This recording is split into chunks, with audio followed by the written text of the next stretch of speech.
और उनके अधिक महान और कुछ शिष्यों को लेकर गए थे गंगा स्नान।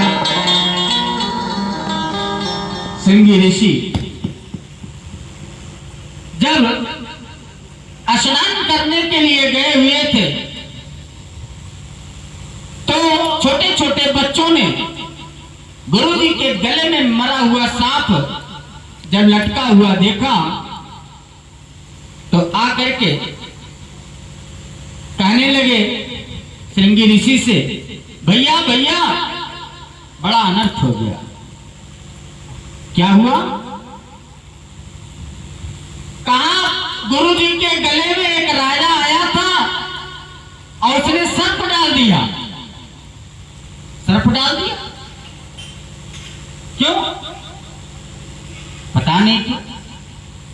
तो ऋषि शिष्यों ने जाकर कहा और गुरुवर का वृत्तांत और श्रृंगी ऋषि तब क्रोध में बोले सब शांत। मारे क्रोध के एकदम लाल हो गए और कहा कि आज राजाओं को इन संतों ने द्वारपाल के रूप में रखा है कि आप जाकर के संसार की रक्षा करो, और स्वामी के ऊपर ही आकर के इस प्रकार सा व्यवहार करने लगे। अब मैं उस राजा को इस प्रकार से दंड दूंगा कि दोबारा जो है ऐसा करने का कोई साहस न कर सकेगा। इति लंघित मर्यादम, ऐसी जो मर्यादा का लंघन किया ऐसे राजा को मैं श्राप दूंगा। जाकर के कौशिकी नदी के जल में श्रृंगी ऋषि प्रवेश कर गए और हाथ उठाकर हाथ में अंजलि में जल ले लिया। तो यह कहा ऋषिवर जल के भीतर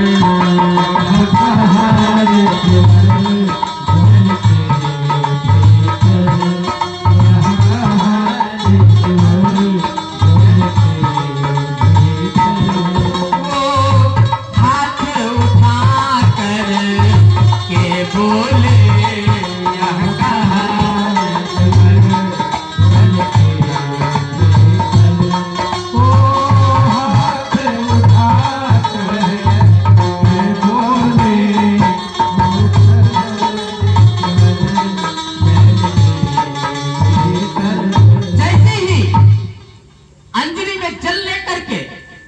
इन्होंने हाथ उठाया, आकाश और पाताल सब कांपने लगे।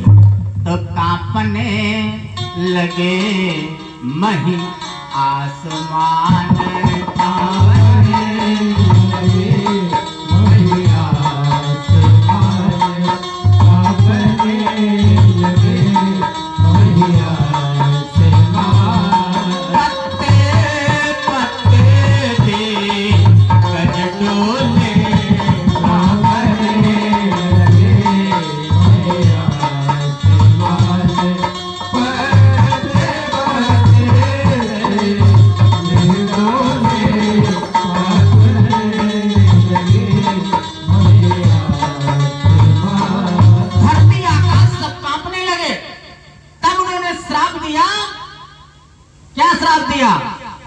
फिर बोले जिस राजा ने पाप किया, जिस राजा ने पाप किया है, बोले जिस राजा ने पाप किया मैं श्राप उसे यह देता हूँ, मैं श्राप उसे यह देता हूँ, मैं श्राप उसे यह देता हूँ। तक्षक बन से सर्प वही दिन साथ चले यह कहता, तक्षक बन से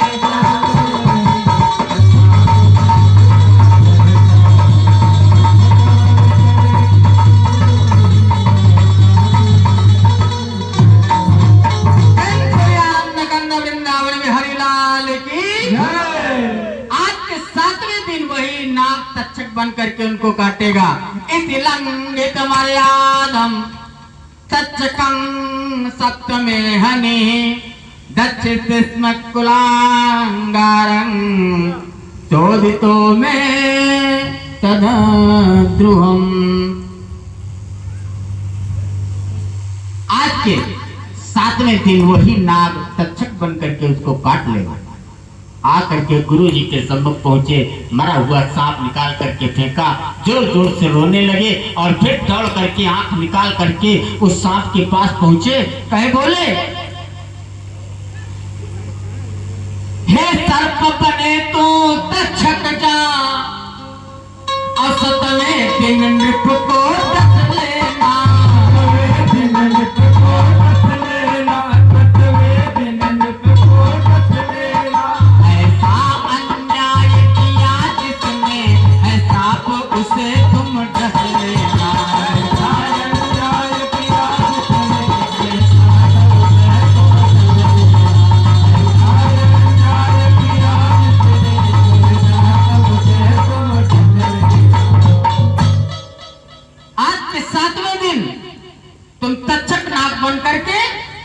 उस राजा को काट लेना, जाओ यहां से। तो सांप चला गया। तो चुनो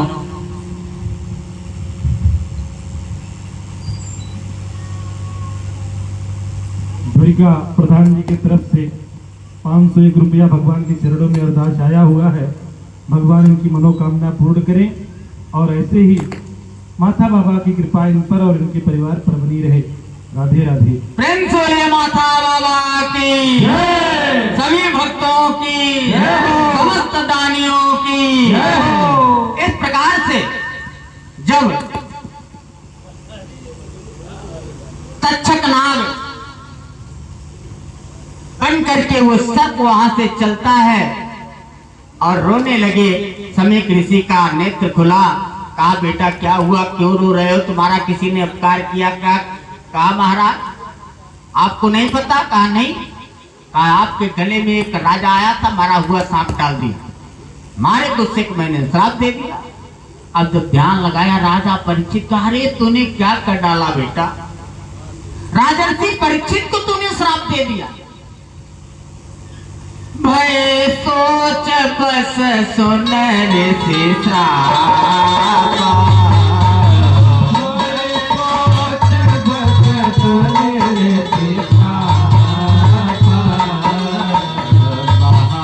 कठिन दारुण दुख व्यापा,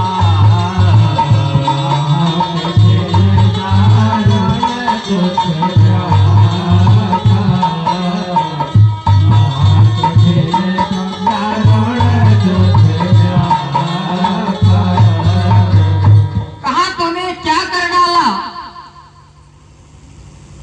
इतना बड़ा श्राप तूने बिना कुछ सोचे समझे दे दिया। कहा इतना बड़ा धर्मात्मा राजा आज के बाद इस संसार में कहां दिखाई देगा? धर्मवान नृप और न